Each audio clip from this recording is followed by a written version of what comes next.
Hello everyone. आज इस video में हम डिस्कस करेंगे एसिड फास्ट स्टेनिंग के बारे में। तो चलिए स्टार्ट करते हैं। सबसे पहले जो एसिड फास्ट स्टेन है उसका दूसरा नाम क्या है। तो सबसे पहली बात आती है जो एसिड फास्ट स्टेन है, एसिड फास्ट स्टेन, इसका दूसरा नाम क्या है। तो इसका दूसरा नाम है Z N staining. Z N staining में जेड एन जो है वो क्या है अपने पास, जील एंड निल्सन। तो ये किसका नाम है, साइंटिस्ट का नाम है। अभी यहाँ पे साइंटिस्ट का नाम आ गया तो आप सोच रहे होंगे कि ये जो जील निल्सन है इन्होंने ही एसिड फास्ट स्टेन की डिस्कवरी की होगी, लेकिन ऐसा बिल्कुल भी नहीं है। तो अगर आपसे पूछ लिया जाए डिस्कवरी जो है एसिड फास्ट स्टेन की वो किसने की थी, एसिड फास्ट स्टेन की डिस्कवरी की थी पॉल इरलिच ने। किसने की थी, पॉल इरलिच ने की थी, पॉल इरलिच ने की थी। तो सबसे पहला नाम आपको याद रखना पॉल इरलिच। दूसरा तो जो जील और नील्सन है उन्होंने क्या किया था, तो इन्होंने क्या किया था, मॉडिफिकेशन किया था इस स्टेनिंग की प्रोसेस में। तो modification of acid fast stain was done by Ziehl Neelsen. Ziehl Neelsen ने मॉडिफिकेशन किया था और पॉल इरलिच ने अपने पास क्या किया था, इस एसिड फास्ट स्टेन की डिस्कवरी की थी। तो सबसे पहला पॉइंट था ये। दूसरी बात आती है अपने पास एसिड फास्ट का मतलब क्या है। हम बोलते हैं कि एसिड फास्ट, तो एसिड फास्ट का मतलब क्या है या एसिड फास्टनेस जो है उसका मतलब क्या है। देखो सबसे पहली बात, जो एसिड फास्ट स्टेन है वो एक डिफरेंशियल स्टेन है, ऐसा हम पढ़ चुके हैं। अब डिफरेंशियल स्टेन है तो किसको डिफरेंशिएट कर रहा है, एसिड फास्ट ऑर्गेनिज्म को किससे, नॉन एसिड फास्ट ऑर्गेनिज्म से। एसिड फास्ट को नॉन एसिड फास्ट से डिफरेंशिएट जो स्टेन करती है उसको हम बोलते हैं एसिड फास्ट स्टेनिंग।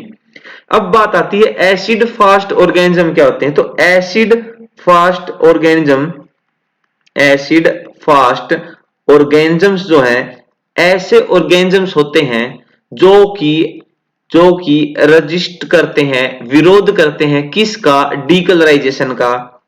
डीकलराइजेशन का कौन सा डीकलराइजेशन, जब जो कि किया जाता है with the help of any acid. Acid की मदद से अगर हम डीकलराइजेशन करवाते हैं उस ऑर्गेनिज्म का तो उसका विरोध करने वाले जो ऑर्गेनिज्म है, उसको रजिस्ट करने वाले जो ऑर्गेनिज्म है उनको हम बोलेंगे एसिड फास्ट ऑर्गेनिज्म। अब बात आती है जो एसिड फास्टनेस होती है किसी भी ऑर्गेनिज्म की, वो किसकी वजह से होती है, तो वो होती है due to presence of mycolic acid. Mycolic, जो माइकोलिक एसिड है, माइकोलिक एसिड जो प्रेजेंट है कहां पर, सेल वॉल में। जो बैक्टीरिया है या माइक्रो ऑर्गेनिज्म है उसकी जो सेल वॉल होती है, सबसे बाहर की जो लेयर है उसके अंदर क्या प्रेजेंट है, माइकोलिक एसिड प्रेजेंट है, which is responsible for the acid fastness of that organism. तो सबसे पहली बात डिस्कवरी किसने की, दूसरा मॉडिफिकेशन किसने किया, और तीसरा acid fastness is due to presence of mycolic acid. तो ये 3 पॉइंट यहाँ पे अपने हो गए। नेक्स्ट हम बात करते हैं सबसे पहले जो सीक्वेंस रहेगी, जो सीक्वेंस रहेगी वो क्या होती है। उससे पहले मैं आपको बता दूं जो एसिड फास्ट स्टेन है, एसिड फास्ट स्टेन है मेनली जो हम यूज करते हैं वो किसके लिए करते हैं, माइकोबैक्टीरिया के लिए या फिर माइकोबैक्टीरियम ट्यूबरकुलोसिस के लिए, मतलब कि टीबी की जांच के लिए। जब भी हम माइक्रोस्कोपी करते हैं तो हम क्या यूज करते हैं, एसिड फास्ट स्टेन या फिर जेडन स्टेन का यूज करते हैं। सबसे पहला जो प्रोसेस रहेगा अपने पास वो क्या रहेगा, स्मीयर प्रिपरेशन रहेगा। सबसे पहले हम क्या करेंगे, स्मीयर को प्रिपेयर करेंगे, स्मीयर प्रिपरेशन करेंगे। अब बात आती है स्मीयर प्रिपरेशन कैसे करते हैं, ये देखते हैं एक बार। सबसे पहले हम क्या करते हैं, एक क्लीन ग्लास स्लाइड लेते हैं, उसके ऊपर क्या करते हैं, सबसे मेन जो सैंपल अपना रहेगा माइकोबैक्टीरियम ट्यूबरकुलोसिस को डिटेक्ट करने का वो क्या रहेगा, स्पुटम रहेगा। तो हम क्या करेंगे, स्पुटम सैंपल के साथ यहाँ पे हम क्या करेंगे, एक स्मीयर प्रिपेयर करेंगे 2 to 3 सेंटीमीटर के एरिया में। अब बात आती है यहाँ पे एक इंपॉर्टेंट पॉइंट बोला जाता है, जब भी हम स्मीयर प्रिपेयर करते हैं तो वो किसके पास करना चाहिए, एक बर्नर के पास करना चाहिए या फ्लेम के पास करना चाहिए। उसका रीजन क्या है, क्योंकि जो अपने पास फ्लेम है उसके चारों तरफ का जो एरिया है, कितना एरिया, 6 इंचज का, जो 6 इंच का चारों तरफ एरिया होता है एक फ्लेम के चारों तरफ, उसको बोलते हैं कि वो क्या है अपने पास स्टेराइल, क्या है स्टेराइल, स्टेराइल, स्टेराइल एरिया है, क्या है स्टेराइल एरिया है। अब बात आती है स्टेराइल एरिया कैसे है। सबसे पहले क्या होता है, जब भी हम स्पुटम सैंपल खोलते हैं या फिर स्पुटम सैंपल यूज करते हैं टू प्रिपेयर आवर स्लाइड और स्मीयर, तो क्या होता है एरोजोल फॉर्मेशन होती है। जो एरोजोल उड़ते हैं हवा में, उनके अंदर क्या होता है बैक्टीरिया प्रेजेंट होता है जो कि आपको इन्फेक्ट कर सकता है। जैसे ही हम इस एरिया के अंदर अपना स्मीयर प्रिपेयर करेंगे तो क्या होगा, ये फ्लेम क्या करेगा, इन एरोजोल को कोएगुलेट करने का काम करेगा। क्या करेगा, कोएगुलेट करने का काम करेगा, और इस तरीके से इसके चारों तरफ जो एरिया है 6 इंच के चारों तरफ, उसमें क्या करेगा, ये स्टेरिलाइजेशन की कंडीशन पैदा कर देगा और इन्फेक्शन को रोकने के लिए हेल्पफुल रहेगा। तो सबसे पहला जो स्टेप है स्मीयर प्रिपरेशन। दूसरा है हीट फिक्सेशन। जैसे ही स्मीयर प्रिपेयर हो जाएगा उसको पहले क्या करेंगे, हम एयर ड्राई करेंगे, फिर हम क्या करेंगे हीट के साथ फिक्स करेंगे। फिर बात आती है अपनी स्टेनिंग की। जब भी हम स्टेनिंग करते हैं तो उसके क्या प्रोसेस रहेंगे, इसमें बेसिकली हम 4 स्टेप पढ़ेंगे। सबसे पहला जो स्टेप है, सबसे पहला है ट्रीटमेंट विद प्राइमरी स्टेन। सबसे पहले हम क्या करेंगे, प्राइमरी स्टेन का यूज करेंगे। फिर दूसरा रहेगा अपने पास डीकलराइजेशन, डीकलराइजेशन हम करेंगे। तीसरा जो अपना स्टेप रहेगा, हम सेकेंडरी, जो अपनी सेकेंडरी स्टेन रहेगी उसके साथ ट्रीट करेंगे, और चौथा हम वॉशिंग कर देंगे। तो मेन अपने 3 ही स्टेप रहेंगे। प्राइमरी स्टेन, सबसे पहले जो स्टेन डालेंगे अपने स्मीयर के ऊपर वो कौन सी रहेगी, कार्बल फ्यूस्चिन रहेगी, कार्बल फ्यूस्चिन रहेगी। जैसे हम कार्बल फ्यूस्चिन डालते हैं तो जो स्मीयर है उसका कलर कैसा हो जाता है, रेड हो जाता है। जैसे ही हम कुछ टाइम के लिए 2 से 5 मिनट के लिए कार्बल फ्यूस्चिन को छोड़ देंगे और फिर क्या करेंगे, उसको वॉश करेंगे टैप वाटर के साथ, तब क्या देखेंगे हम, स्मीयर का कलर रेड हो चुका है। फिर उसके बाद हम क्या करेंगे, डीकलराइजेशन करेंगे, और डीकलराइजेशन के लिए क्या यूज करेंगे, एसिड, क्योंकि हम क्या पढ़ रहे हैं, एसिड फास्ट स्टेन पढ़ रहे हैं। एसिड कौन सा यूज करते हैं, तो मेनली जो एसिड हम यूज करते हैं H2SO4 यूज करते हैं। क्या इसका कोई अल्टरनेटिव हम यूज कर सकते हैं, तो एसिड अल्कोहल भी हम यहाँ पे यूज कर सकते हैं। अगर आपसे पूछा जाए क्या हम एसिड जो अपने पास सल्फ्यूरिक एसिड का कोई अल्टरनेट यूज कर सकते हैं एसिड फास्ट स्टेन में, तो हम कर सकते हैं किसको, एसिड अल्कोहल को। एसिड अल्कोहल को एज ए अल्टरनेटिव यूज किया जा सकता है in the process of acid fast staining. उसके बाद आता है अपने पास सेकेंडरी स्टेन, और सेकेंडरी स्टेन में हम क्या डालते हैं, मिथाइलिन ब्लू डालते हैं। क्या डालते हैं, मिथाइलिन ब्लू। एसिड अल्कोहल के बाद हम उसको क्या करते हैं, पहले वॉश करते हैं, वॉश करने के बाद क्या डालेंगे, मिथाइलिन ब्लू डालेंगे। अब यहाँ पे भी बात आती है, क्या हम कोई दूसरी सेकेंडरी स्टेन यूज कर सकते हैं, वो भी कर सकते हैं। वो कौन सी होती है, मालाचिट ग्रीन हम यूज कर सकते हैं। जो मालाचिट ग्रीन है ये अपने पास क्या है, अल्टरनेटिव काउंटर स्टेन है, या फिर सेकेंडरी स्टेन। जो सेकेंडरी स्टेन होती है उसको हम क्या बोलते हैं, काउंटर स्टेन भी बोलते हैं, काउंटर स्टेन भी इसको बोलते हैं। और जैसे ही हम मिथाइलिन ब्लू या मालाचिट ग्रीन को रखेंगे कुछ टाइम के लिए, उसके बाद हम क्या कर देंगे, वॉशिंग कर देंगे। और वॉशिंग के बाद जब हम उसको एयर ड्राई करेंगे, उसके बाद हम क्या कर सकते हैं, उसको एग्जामिन कर सकते हैं under the microscope, under the light microscope. तो हुआ क्या इसमें, देखो सबसे पहले हम अब जो इसका कॉन्सेप्ट है वो समझते हैं। सबसे पहले जैसे ही हमने प्राइमरी स्टेन डाल ली, कौन सी, कार्बल फ्यूस्चिन, इसने क्या किया, हर एक बैक्टीरिया को रेड कलर प्रोवाइड करवा दिया, चाहे वो एसिड फास्ट हो या फिर नॉन एसिड फास्ट हो। उसके बाद जो दूसरा स्टेप है उसमें जो डीकलराइजेशन हुआ वो सिर्फ और सिर्फ नॉन एसिड फास्ट बैक्टीरिया का या नॉन एसिड फास्ट ऑर्गेनिज्म का ही हुआ। क्यों, क्योंकि उनके पास क्या नहीं है, माइकोलिक एसिड नहीं है, या फिर हम कह सकते हैं उनके पास एसिड फास्टनेस नहीं है, इसलिए उनका रेड कलर आउट हो गया, उनके अंदर से कार्बल फ्यूस्चिन डाई जो है वो निकल गई। उसके बाद जो तीसरा स्टेप आएगा, अब देखो जिस भी ऑर्गेनिज्म की डाई निकल चुकी है कार्बल फ्यूस्चिन, उसको हम क्या करेंगे, एक काउंटर स्टेन देंगे, सेकेंडरी स्टेन देंगे, और वो सेकेंडरी स्टेन क्या है, मिथाइलिन ब्लू। तो जो एसिड फास्ट ऑर्गेनिज्म थे उन्होंने तो कार्बोफिशिन को ही रिटेन करके रखा, वो कैसे रहेंगे, रेड ही रहेंगे। लेकिन ऐसे बैक्टीरिया जिनका कलर चला गया है, जो रेड नहीं है, वो क्या करेंगे, इस मिथाइलिन ब्लू को रिटेन करने का काम करेंगे। और वो कैसे अपीयर होंगे, ब्लू अपीयर होंगे जब हम उसको एग्जामिन करेंगे अंडर द लाइट माइक्रोस्कोप। तो अपने रिजल्ट जो आएंगे, अपने रिजल्ट्स जो रहेंगे वो क्या रहेंगे, अगर एसिड फास्ट ऑर्गेनिज्म है तो वो कैसा दिखेगा, रेड दिखेगा। और नॉन एसिड फास्ट अगर है, नॉन एसिड फास्ट अगर है तो वो कैसा दिखेगा, ब्लू दिखेगा।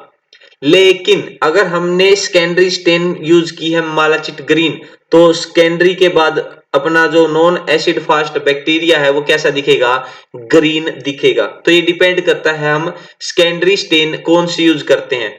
एक जरूरी इंफॉर्मेशन आपके लिए, जो कि अपनी टेस्ट सीरीज है, जेएमएलटी का एग्जाम जो होने वाला है संगरूर सैटेलाइट सेंटर के लिए, जो पीजीआईएमईआर चंडीगढ़ का सैटेलाइट सेंटर है संगरूर में, वहां की जो पोस्ट आपने अगर अप्लाई की है जूनियर मेडिकल लेबोरेटरी टेक्नीशियन के लिए, तो वहां का जो एग्जाम है आपको पता कब होना है, 18 मार्च को। 18 मार्च को क्या है, जेएमएलटी का एग्जाम है। उसके लिए अगर आपको ये टेस्ट सीरीज ज्वाइन करनी है, जिसमें कि 15 टेस्ट आपको प्रोवाइड करवाए जाएंगे और हर एक टेस्ट में 50 एमसीक्यू आपको दिखेंगे, जिनका लेवल कैसा रहेगा, बेसिक से लेकर एडवांस रहेगा। होगा क्या, 1 तारीख से 15 तारीख तक, 1 मार्च से लेकर 15 तारीख को आपको डेली एक टेस्ट मिलेगा, यानी कि डेली आपको 50 एमसीक्यू प्रोवाइड करवाए जाएंगे। और उसकी फीस आप देख सकते हैं कितनी है, सिर्फ 150 रुपीज है। अप्लाई कैसे कर सकते हैं, खुद को रजिस्टर अगर करना है तो ये लिंक मैंने यहाँ पे दिया है, और ये लिंक आपको डिस्क्रिप्शन में मिल जाएगा, या फिर आप इस फोन नंबर पर व्हाट्सएप कर सकते हैं, या फिर मेल डाल सकते हैं जो आईडी यहाँ पे शो की गई है। तो ये अगर आप इंटरेस्टेड है तो आप इसको ज्वाइन कर सकते हैं। उसके बाद देखते हैं हम जो एसिड फास्ट ऑर्गेनिजम्स हैं, जो एसिड फास्ट ऑर्गेनिज्म है, जो यहाँ से क्वेश्चन आपसे पूछा जा सकता है, वो डिस्कस करते हैं।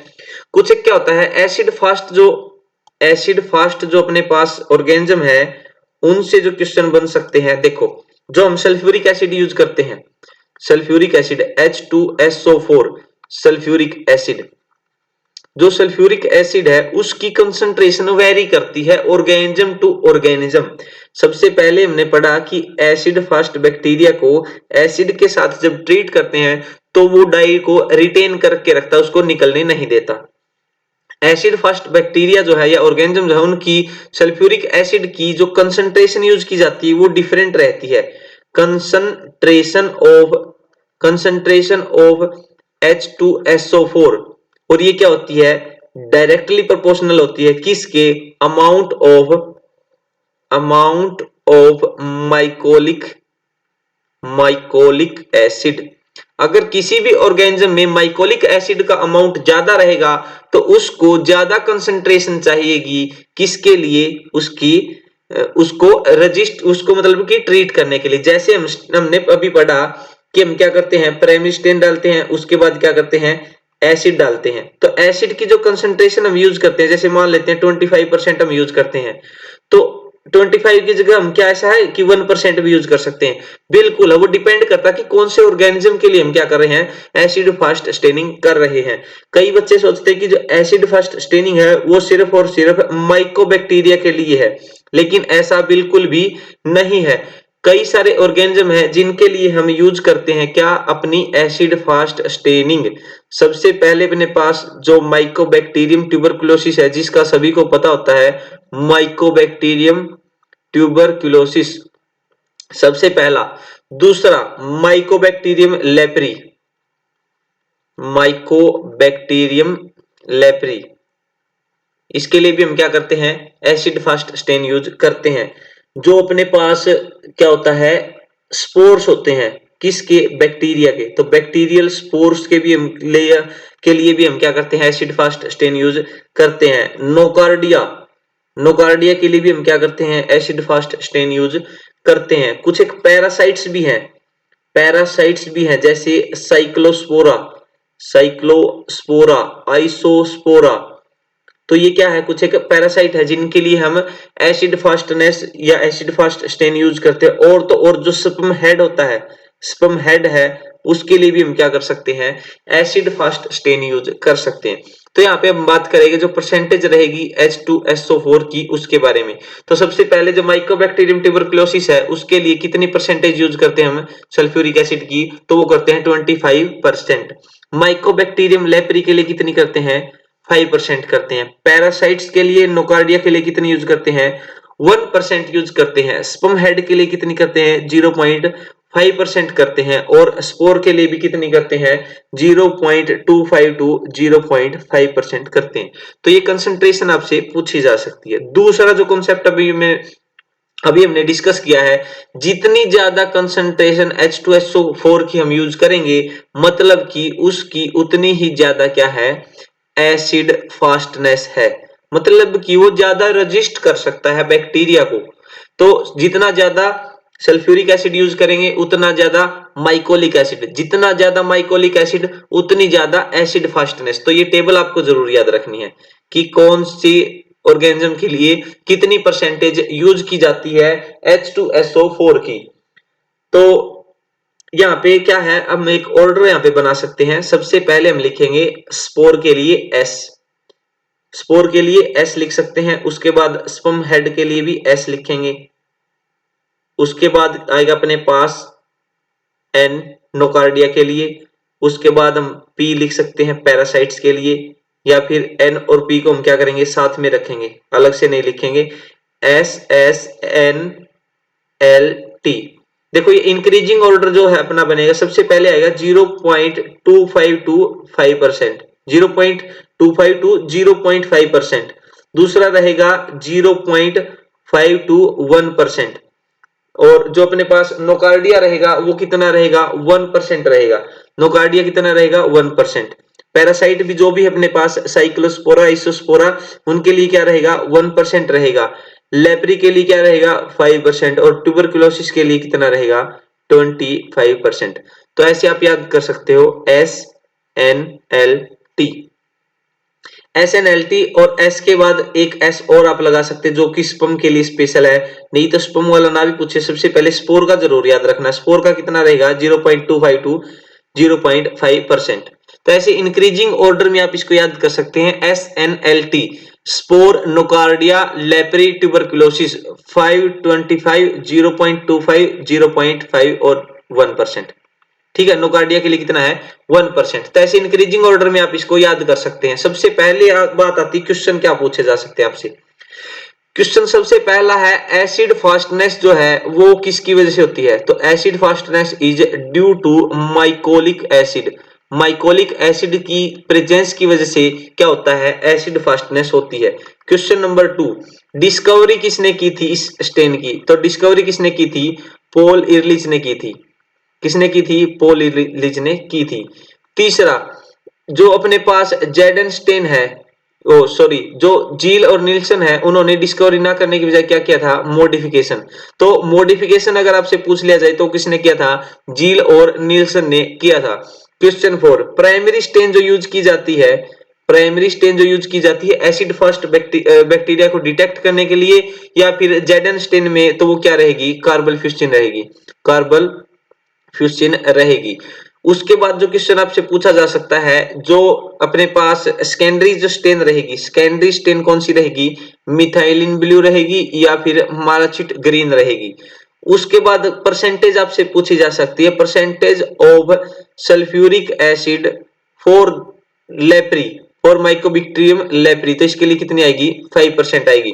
ट्यूबरकुलोसिस के लिए कितनी आएगी, 25% आएगी। उसके बाद आपसे क्या पूछा जा सकता है, जो सल्फ्यूरिक एसिड है H2SO4 जो है, उसका अल्टरनेटिव हम क्या यूज कर सकते हैं। तो वह अपने पास क्या है, एसिड एल्कोहल। एसिड एल्कोहल हम as a decolourising agent use कर सकते हैं। उसके बाद जो क्वेश्चन बनेगा, जो हॉट मेथड है, उसको हम बोलते हैं Z N staining method, Z N staining method. इसके अलावा क्या आता है, एक कोल्ड मेथड भी आता है। क्या आता है, कोल्ड मेथड, और उसका नाम क्या रहेगा, कियोन मेथड। कियोन मेथड को हम क्या बोलते हैं, एसिड क्यून मेथड जो है, क्यून मेथड को हम कोल्ड मेथड भी बोलते हैं। क्या है? क्यून्स मेथड जो है इसको हम कोल्ड मेथड बोलते हैं, क्योंकि इसमें हम क्या करते हैं, हीट अप्लाई नहीं करते। जब भी हम स्मीयर प्रिपेयर करके प्राइमरी स्टेन जब हम डालते हैं तो प्राइमरी स्टेन के बाद क्या करते हैं, हम उसको हीट करते हैं। ये स्टेप हमने स्किप कर दिया था। तो हीट जो करते हैं, जब तक हीट करते हैं तब तक जो स्टेन है वहां से क्या हो जाए, अपने पास वेपर निकलना स्टार्ट ना हो जाए। तो अपने पास जो सबसे पहला जो अपना स्टेप था, सबसे पहला कि प्राइमरी स्टेन जो है, प्राइमरी स्टेन जैसे हमने कार्बोलिफिकेशन डाली तो उसके बाद क्या करना है, इसको हीट करना है। और हीट तब तक करना है जब तक वहां से वेपर निकलना स्टार्ट ना हो जाए, उसके बाद हम आगे बढ़ते हैं। तो ये स्टेप हमने स्किप कर दिया था। तो ऐसा मेथड अपने पास किसका, एसिड फर्स्ट स्टेन का, हम कोल्ड मेथड इसको बोलते हैं, जिसमें कि हीट अप्लाई नहीं करते। और इसका दूसरा नाम आपसे पूछा जा सकता है। तो अगर आपसे पूछ लिया जाए कोल्ड मेथड किसको बोलते हैं, किन्योन मेथड इसको बोला जाता है। ठीक है, क्योंकि इसमें क्या करते हैं, हीट अप्लाई नहीं करते, हीट अप्लाई नहीं की जाती। उसके बाद एक क्वेश्चन है जो मोर्डेंट रहेगा जेडन स्टेन में, वो क्या रहता है। सबसे पहला हम बोल सकते हैं हीट भी है, और दूसरा हम बोल सकते हैं फिनोल भी है। जो मोर्डेंट होता है, मोर्डेंट का काम होता है जो डाई हम डालते हैं उसकी बाइंडिंग कैपेसिटी को बढ़ा देना। उसकी बाइंडिंग को बढ़ाने का काम कौन करते हैं, मोर्डेंट करते हैं। और हीट भी यहाँ पे काम करती है। और फिनोल जो कि एक स्टेन के अंदर ही कंपोनेंट पाया जाता है, वो भी क्या करता है, मोर्डेंट का काम करता है। तो ये कुछ एक क्वेश्चन हमने डिस्कस जो की है वन लाइनर की टर्म में। तो ये कोई भी क्वेश्चन आपसे पूछा जा सकता है। उसके बाद अगर आपसे एक क्वेश्चन और पूछ लिया जाए, क्वेश्चन है आपके लिए, which organism is more acid fast, इनमें से कौन सा ऑर्गेनिज्म है जो कि ज्यादा एसिड फास्टनेस बना के रखता है या ज्यादा एसिड फास्ट है। Mycobacterium tuberculosis, Mycobacterium leprae, nocardia और स्पम हेड। तो इनमें से स्पम हेड की वजह हम बोलेंगे बैक्टीरियल स्पोर। कोई भी मतलब दोनों में से, दोनों को हम रख लेते हैं। तो इनमें से कौन सा ऐसा ऑप्शन है जो कि आपको बता रहा है कि ज्यादा एसिड फास्टनेस जिसमें है। तो अभी हमने पढ़ा acid fastness is directly proportional to the amount of mycolic acid present. Mycolic acid ज्यादा प्रेजेंट है तो वो क्या रहेगा, ज्यादा एसिड फास्ट रहेगा। और ज्यादा एसिड फास्ट अगर रहेगा तो वो किसके डायरेक्टली प्रोपोर्शनल रहेगा, अपने पास कंसंट्रेशन ऑफ सल्फ्यूरिक एसिड। जो सल्फ्यूरिक एसिड की कंसंट्रेशन हम यूज करते हैं, वो अगर आपको याद है तो आप बता सकते हो कौन सा ऑर्गेनिज्म ज्यादा एसिड फास्ट रहेगा। तो ट्यूबरकुलोसिस बैक्टीरिया जो है उसके लिए हम 25% H2SO4 यूज करते हैं। माइकोबैक्टीरियम लेप्री के लिए 5% यूज करते हैं। नोकार्डिया के लिए 1% और स्पोर के लिए 0.25 टू 0.5% हम यूज करते हैं। तो सबसे ज्यादा कंसंट्रेशन हम यूज करते हैं माइकोबैक्टीरियम ट्यूबरकुलोसिस के लिए। तो सबसे सही ऑप्शन इस क्वेश्चन के लिए रहेगा ऑप्शन फर्स्ट, माइकोबैक्टीरियम ट्यूबरकुलोसिस जो है वो इन सभी में से ज्यादा एसिड फास्टनेस रखता है। तो सबसे ज्यादा एसिड फास्ट बैक्टीरिया कौन सा है, माइकोबैक्टीरियम ट्यूबरकुलोसिस रहेगा। तो ये था आज की क्लास के बारे में, जिसमें हमने एसिड फास्ट स्टेन के बारे में डिस्कस किया है। अगर वीडियो अच्छी लगे तो कमेंट जरूर करें। और टेस्ट सीरीज अगर आप ज्वाइन करना चाहते हैं तो टेस्ट सीरीज के लिए रजिस्ट्रेशन आप कर सकते हैं। और रजिस्ट्रेशन के लिए जो लिंक है वो आपको डिस्क्रिप्शन में नीचे दिया गया है, वो आप चेक कर सकते हैं। तो आज के लिए इतना ही, थैंक यू।